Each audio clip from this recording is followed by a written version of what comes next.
오바댜 1장. 오바댜가 전하는 메시지. 주 하나님께서 에돔을 향해 하시는 말씀입니다. 우리는 이 소식을 하나님께 직접 들었다.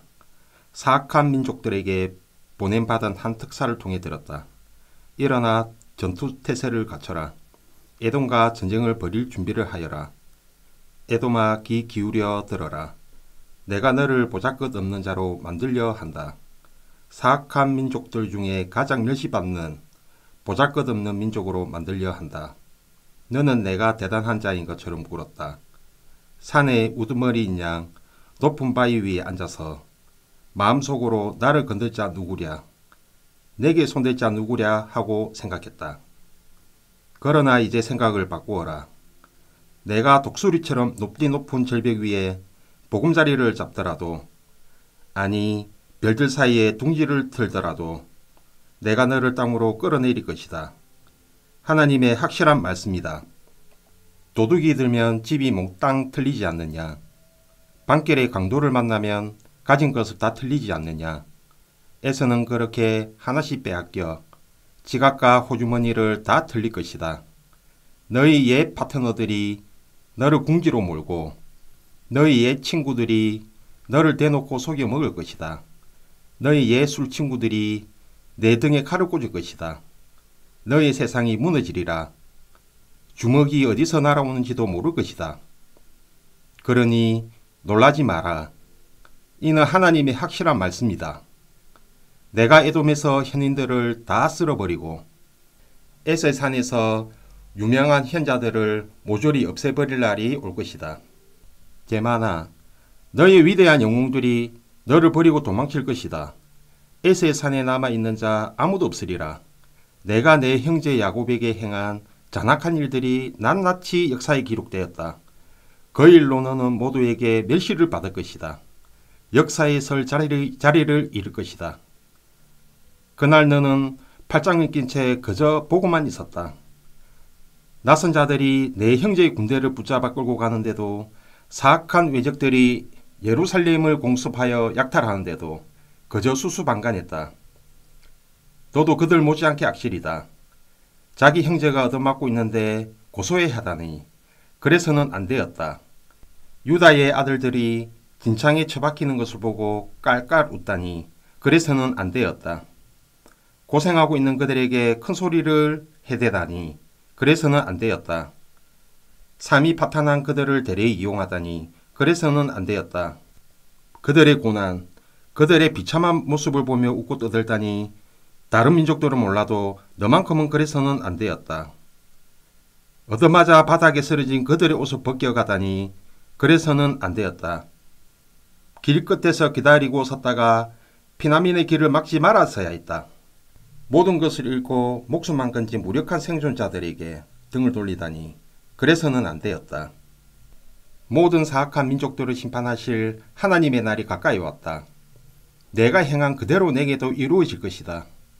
내가 행한 일이 부메랑이 되어 내 머리를 칠 것이다.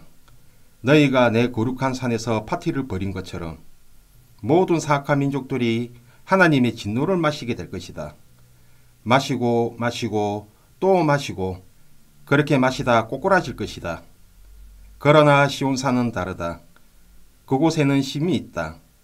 그곳은 안전하고 거룩한 장소. 강탈자들에게 모든 것을 빼앗긴 야곱 가문이 제 것을 다시 찾을 것이다. 그날 야곱 가문은 불이 되고 요셉 가문은 맹렬한 하염이 될 것이며 에서 가문은 밀집이 될 것이다. 에서는 하염에 휩싸여 연기로 사라질 것이다. 잿더미만 남을 것이다. 하나님께서 그렇게 된다고 분명히 말씀하셨다. 남방에서 온 자들이 에서의 산을 차지할 것이다. 산기슭에서 올라온 자들이 블레셋 사람들을 괴멸시킬 것이다. 그들이 에브라임과 사마리아의 농장을 차지하고 베냐민이 길르앗을 차지할 것이다. 그 전에 이스라엘 포로들이 돌아오고 사르파 북쪽에 이르기까지 가나안 땅을 차지할 것이다. 저 먼 부속족 스바랏에서 예루살렘 포로들이 돌아와 남쪽 도성들을 차지할 것이다. 시온산에 구원받은 남은 자들이 에서의 산에 들어가 정의롭고 공정하게 다스릴 것이다. 하나님 나라를 높이는 통치를 펼칠 것이다. 요나 1장. 오래전 어느 날 하나님의 말씀이 아미떼의 아들 요나에게 임했다. 일어나 큰 도시 니느웨로 가거라. 가서 그들에게 말씀을 전하여라. 그들의 악행을 내가 더 이상 두고 볼 수 없다. 그러나 요나는 일어나서 하나님을 피해 다른 방향인 다시스로 달아났다. 욥바 항으로 내려간 그는 다시스로 가는 배를 발견했다. 그는 배삿을 지불하고 다시스로 가는 사람들과 함께 배에 올랐다. 하나님에게서 최대한 멀리 달아나려는 것이었다. 하나님께서 바다에 거대한 폭풍을 보내셨다. 집채만한 파도가 일어났다. 배가 당장이라도 산산조각 날 것 같았다. 선원들은 공포에 사로잡혀 저마다 모시는 신들에게 필사적으로 도움을 청하며 소리를 질러댔다. 그들은 배의 무게를 줄이기 위해 배에 실었던 물건 전부를 바다에 던졌다. 그 와중에 요나는 배 밑창에 내려가 잠을 자고 있었다. 그는 아주 깊이 잠들어 있었다. 선장이 그에게 와서 말했다. 아니 지금 많은 거요. 잠을 자고 있다니. 일어나서 당신의 신에게 기도하시오. 어쩌면 당신의 신이 우리가 처한 공경을 보고 우리를 구해줄지도 모르잖소. 그러자 선원들끼리 말했다. 한번 진상을 파헤쳐 봅시다. 이 배에 탄 사람들 중에 누가 이 재앙을 불러왔는지 제비를 뽑아 알아보는 게 어떻겠소. 그들이 제비를 뽑으니 요나가 걸렸다. 그들이 요나에게 다그쳐 물었다. 어서 털어놓으시오. 대체 무엇 때문에 이 재앙이 일어난 거요? 당신은 많은 사람이며 어디서 왔소? 어느 나라 어느 가문 출신이요? 요나가 대답했다. 나는 히브리 사람입니다. 바다와 육지를 창조하신 하늘의 하나님을 예배하는 사람이요. 그 말에 흠칫 놀란 선원들은 겁에 질려 말했다. 대체 당신이 무슨 일을 저지른 거요? 요나가 이야기를 들려주자 선원들은 그가 하나님을 피해 달아나는 중이라는 사실을 알게 되었다. 그들이 말했다. 이 폭풍을 가라앉히려면 우리가 어떻게 해야 되겠소?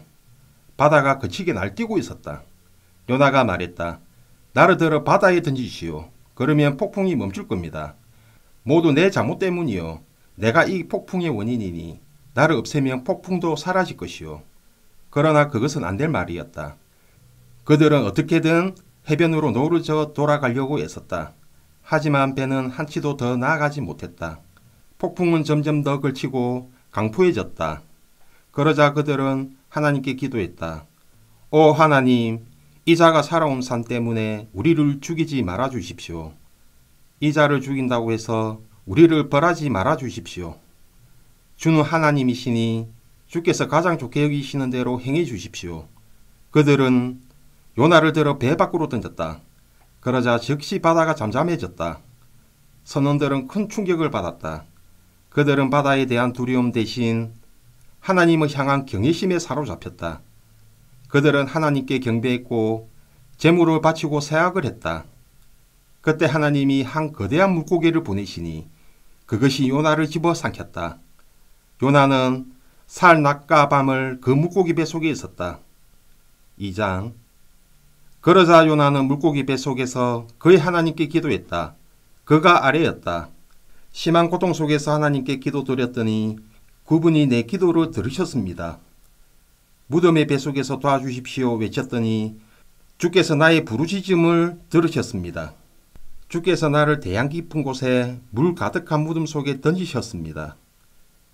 대양의 파도와 물결이 내게 부딪혀 왔습니다. 나는 말했습니다. 내가 내던져졌습니다. 주의 시야 밖으로 내던져졌습니다. 다시는 눈을 들어 주의 거룩한 성전을 보지 못할 것입니다. 대양이 나의 멱살을 잡았습니다. 태곡적 심년이 나를 깎움켜쥐었습니다. 산들의 뿌리가 놓인 해저에서 해초들이 내 머리를 휘감았습니다. 나는 사람의 몸이 닿을 수 있는 가장 깊은 곳까지 내려갔습니다.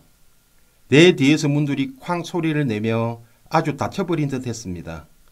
그러나 하나님, 나의 하나님, 주께서 나를 그 무덤에서 끌어올려 살리셨습니다. 내 목숨이 사그라져 갈 때에 내가 하나님을 기억했고 나의 기도가 주께 이르렀으며 주의 거룩한 성전에까지 닿았습니다. 헛된 신들, 가짜 신들을 예배하는 것은 유일하신 참 사랑을 등지는 것입니다. 나는 주님을 오직 하나님을 예배하며 소리쳐 감사드리겠습니다. 그리고 주 앞에서 약속한 것을 이행할 것입니다. 구원은 하나님께만 있습니다. 하나님께서 그 물고기에게 말씀하시니 물고기가 요나를 해변에 뱉어냈다. 3장. 그런 다음 하나님께서 요나에게 다시 한번 말씀하셨다. 일어나 큰 도시 니느웨로 가거라. 가서 그들에게 말씀을 전하여라. 나는 그들의 악행을 더 이상 두고 볼 수 없다. 이번에는 요나가 하나님의 명령에 순종하여 니느웨로 향해 즉시 출발했다.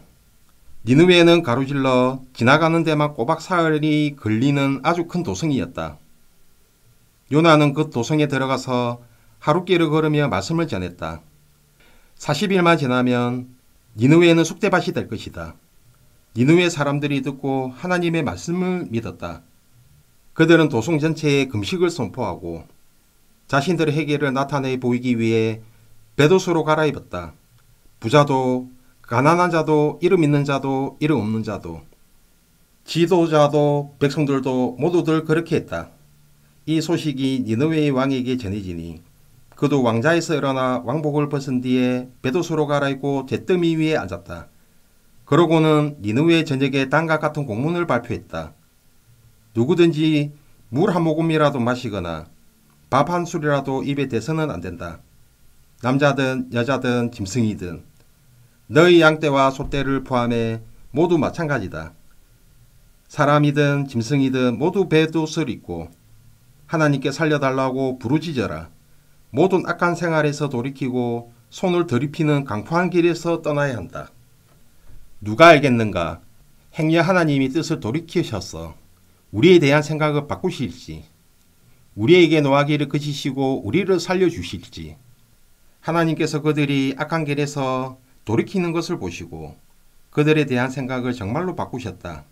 그들에게 행하겠다고 말씀하신 일을 행하지 않으셨다. 4장. 요나는 하가침 위로 올랐다. 그는 분을 터뜨림이 하나님께 소리 질러댔다.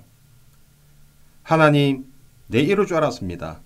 고국에 있을 때부터 이렇게 될 줄 알았습니다. 그래서 내가 다시스로 도망치려고 했던 것입니다. 주님은 지극히 은혜로우시며 자비로우신 분이라는 것을 웬만해서는 논하지 않으시고 사랑이 차고 넘치며 벌을 내리려고 했다가도 툭하면 용서해 주시는 분이라는 것을 내가 진작부터 알고 있었습니다. 그러니 하나님, 저들을 죽이지 않으실 거라면 나를 죽여주십시오. 차라리 죽는 게 낫겠습니다. 하나님께서 말씀하셨다.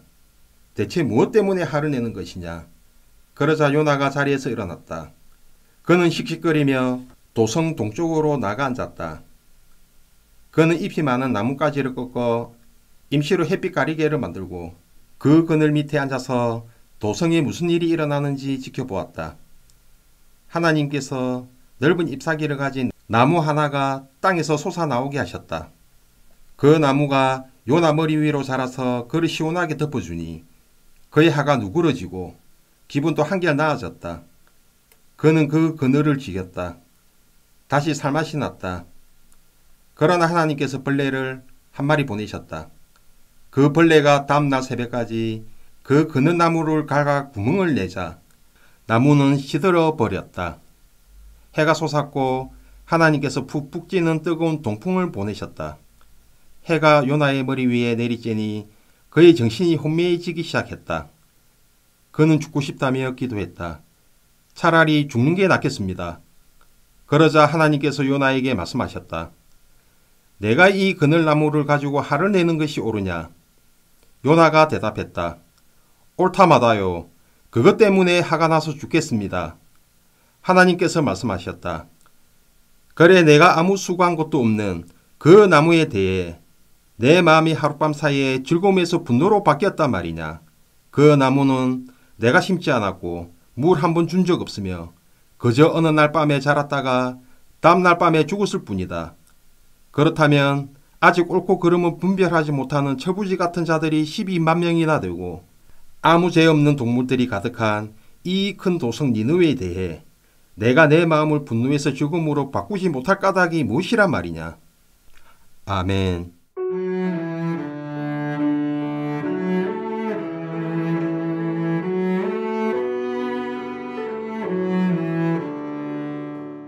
오늘도 말씀으로 승리하시길 바랍니다.